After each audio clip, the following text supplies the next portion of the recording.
It's time for Okoboji Broadcast with Jeff Thee, and Okoboji Broadcast is being brought to you by Bank Midwest, Dream Big, Plan Wisely, Live Well, by Ducky's Marine and Motorsports Repair in Spirit Lake, Lakes Regional Healthcare and Avera Partner, Brand's Law Office in Spirit Lake, by Synergy Chiropractic and Acupuncture in Okoboji, by Bloom and Leonard Agency in Estaville, and HP Insurance Agency with offices in Sibley and Rock Rapids, by Okoboji Mattress Company, 1 mile west of the junction of Highways 9 and 71 in Spirit Lake, Ruthven Locker on Hill Avenue in Spirit Lake, Beck Engineering in Spirit Lake, and B Radiant Laser Skin Studio on Highway 71 in Spirit Lake. Welcome to Okoboji Broadcast, everybody. I'm Jeff Thee. We're coming to you here from the Schenneberger building right here at beautiful Camp Foster. I've got with me Josh Carr from, of course, Camp Foster, and Andrew Fisher, the CEO of the Bedell family YMCA. And thank you for inviting me out to one of my favorite places in all the Iowa Great Lakes, beautiful Camp Foster. Yeah, thanks for having us today, Jeff. Let's tell you what, we'll start with Josh. I know we've got some changes coming up for Camp Foster for this summer. Unfortunately, all COVID-19 related. What are we looking at, Josh? Yeah, good morning, Jeff. So we did have some changes this year. As of last week, we postponed our overnight camp. That would be the ones where they come in on Sunday and stay till Saturday. Knowing that we'd keep open our day camp, we were able to probably work a little better with some of those guidelines and principles that they're issuing with the health department, your state entities, ACA, YUSA.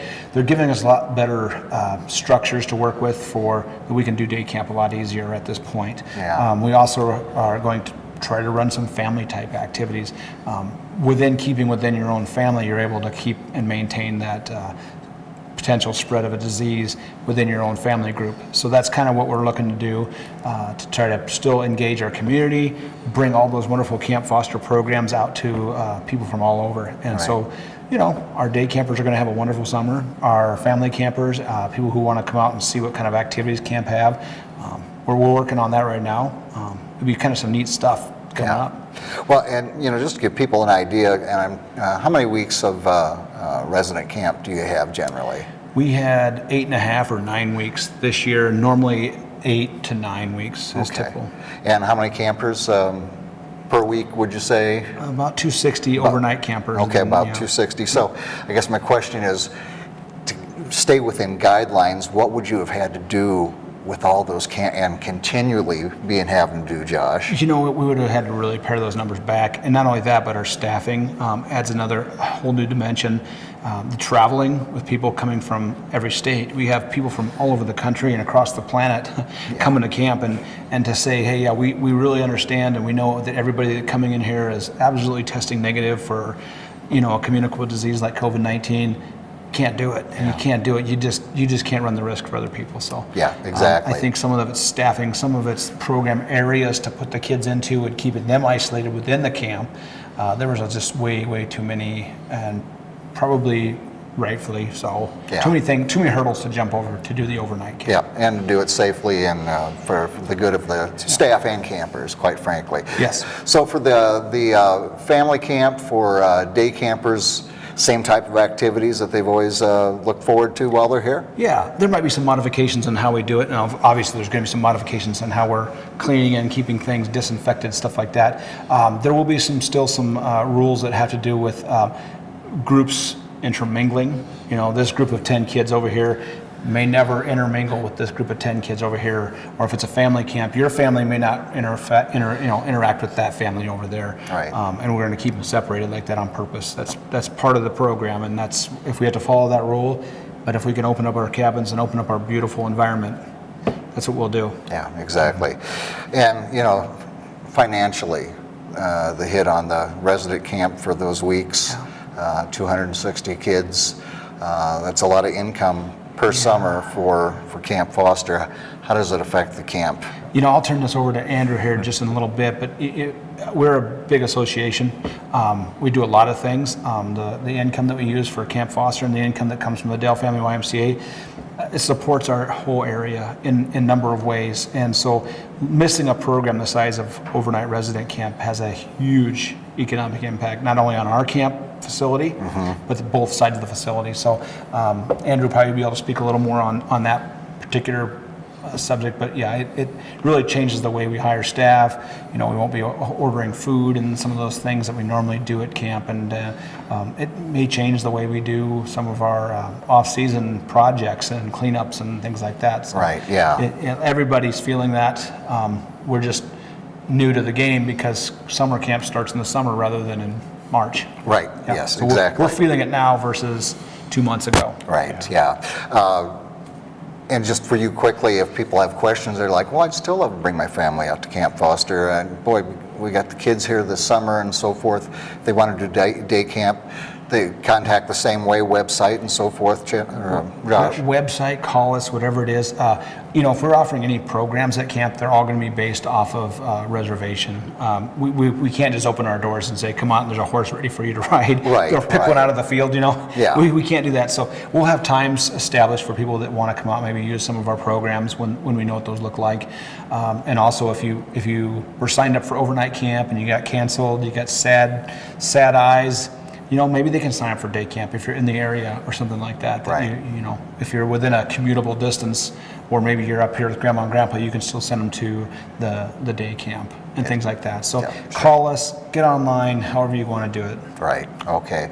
Well, Andrew, I'll bring it back to you, and maybe we can start out with that financial impact of the camp, and like Josh referred to, that the Camp Foster, the Bedell Y, Healthy Living Program Centers are all tied together. Yeah. And so this is one impact, but there's Correct. others as well. Yeah, Jeff, and it's, first off, thanks for being with us and talking to us about camp and the YMCA, the Okobojis. And as you mentioned, we're all under the same umbrella. And Camp Foster created the opportunity to have the Bedell Family YMCA and then the Healthy Living Program Centers. And so we are all one team, and what affects one side of the organization affects all sides of the organization. And as Josh alluded to, us having to suspend overnight camp for the season really negatively impacts us financially. And our financial model is primarily made up of membership, program fees, and then donations, as well as grants and foundation gifts of that kind. And so with COVID-19, our biggest program is Camp Foster. Mm-hmm. And so a large piece of our revenue has gone away because of what has happened with COVID-19. And a lot of our grants and foundations that have been supporting us in years past have already notified us that they've converted their funds into COVID-19 relief dollars. And so from a financial side for the organization, it's impacted us greatly. Yeah. And it's hard for people to fully understand what that has done. But really what we're now flipping into is trying to create opportunities to connect with people through Camp Foster, and working on ramping up programs and things through the Bedell Family YMCA. But we realize there's a large gap that has now come into play for us, because if we would have known about this months ago, it wouldn't be nearly as big. But we were preparing and planning all the way up to the beginning of COVID-19 here in Iowa to have Camp Foster for this season. And we were holding out hope that there would be opportunities for us still to do that all the way up until last week. And we really had to weigh the risk of financial issues versus major issues to where we could have a spread of a virus in a very negative way. And doing the social responsible thing to make that hard decision is what we had to do. Yes, and for anybody who has ever prepared a budget for, whether it's a nonprofit, your business, even your family, you work off of a lot of the history from the previous year, the previous 2 to 3, 5 years, and you have those expected funds, and so you're able to budget for, okay, we're going to be spending this because we expect this to come in. It's always a guess, but when you take a hit from membership, from not having camp, still paying employees, there's no history to work off of, and a lot of people are dealing with this, my goodness. But for something like Camp Foster and the Bedell Y, it's really made you have to change in your outlook for the next 12 to 15 to 24 months. Correct, and it's forced us to go a little slower and opening certain aspects, and really it's forcing us to look at every aspect of our organization of what can we do, not only related to COVID-19, but due to financial constraints as well. And so that's something where we're really starting to get out and ask people to support us. On our websites, we have opportunities where people can donate to supporting us, either through the Bedell Family YMCA or Camp Foster through COVID-19 relief opportunities. Josh and his team are working with all of our camper families on opportunities to recover funds, whether it be through credits to next year, transitioning to day camps, family camps, things of that nature, because it's affected us in a major way, and it will reshape us for our future.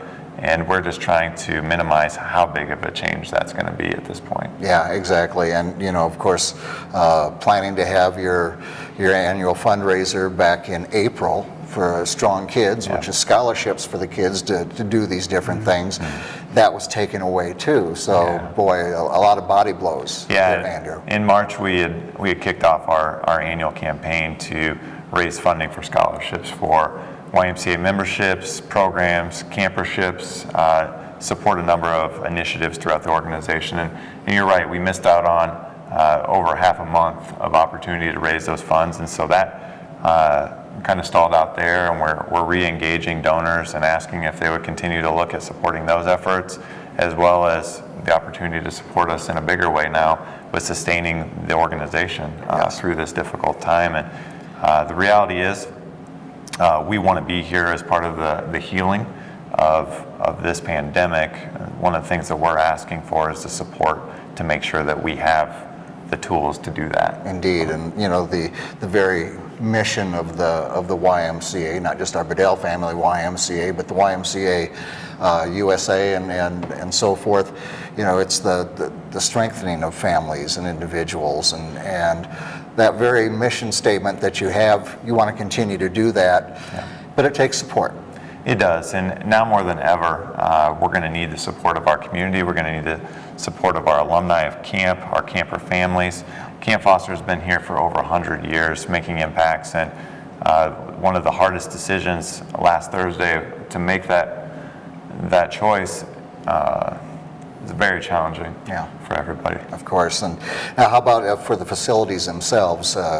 Andrew, at the Bedell Y, the two healthy living program centers, one in Milford, one in Spirit Lake. So we're slowly reopening our organization, just as our state is slowly reopening. And so we were able to open the Bedell Family YMCA last week, and later today we'll be announcing when we'll be reopening the Milford HLPC, and we're looking to have that back open next week. And so keep an eye out on our social media platforms for more information on that.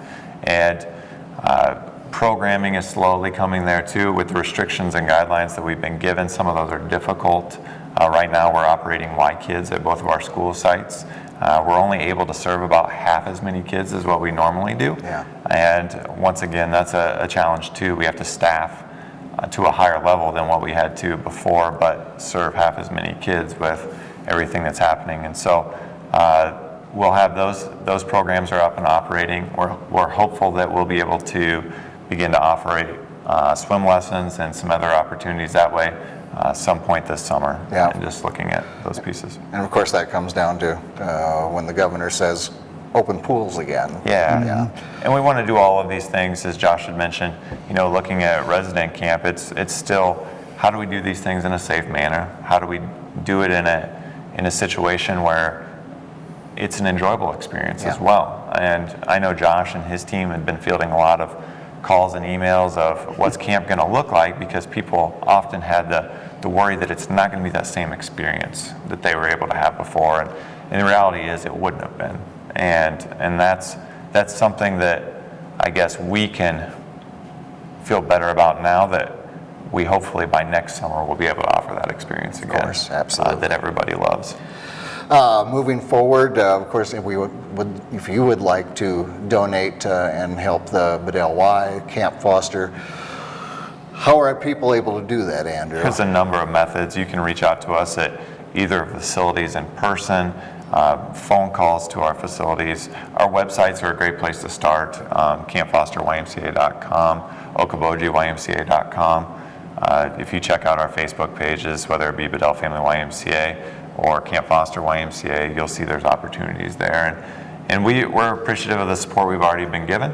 We have an alumni base that's already started some GoFundMe accounts and some different things of that nature to help support us, but we realize we have a long ways to go. Yeah. And we're going to continue to work on how we can support our community while at the same time asking for our community to support us. Absolutely. Well, I appreciate all that Camp and the Y does for our community, have for so long. Obviously, Camp Foster for 100 and what years, Josh? 108, yeah. I remember the 100th anniversary like it was yesterday. It's like I'm getting older or something like that. But we ask people to contribute as well as you can and continue your membership.